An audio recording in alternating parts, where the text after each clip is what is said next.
I never imagined I'd be the kind of man to tell a story like this. I've always seen myself as cautious, grounded, someone who valued calm over chaos. I didn't need attention, didn't crave drama.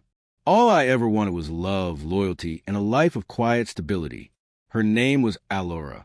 She was stunning, magnetic in a way that made people stop and take notice, especially men. I met her at a friend's engagement party. She stood barefoot on the lawn, glass of wine in hand, exuding a confidence that seemed effortless. We talked for hours that night. By the end of 6 months, we were living together.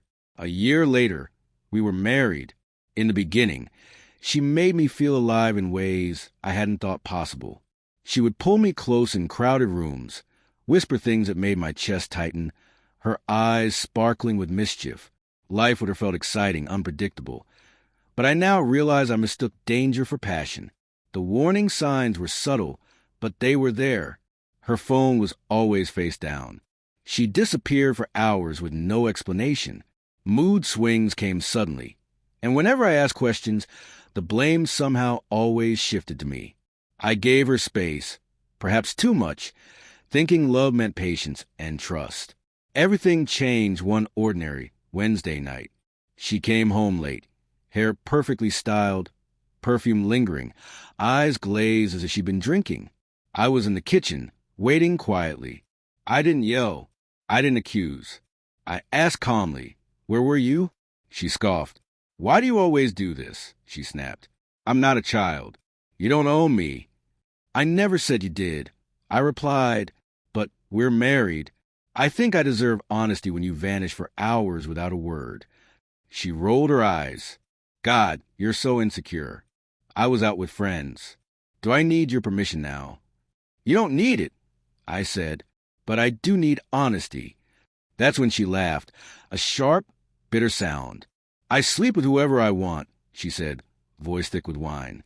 "What are you going to do? Leave?" She waited for reaction, maybe a fit of anger, a cry, a confrontation.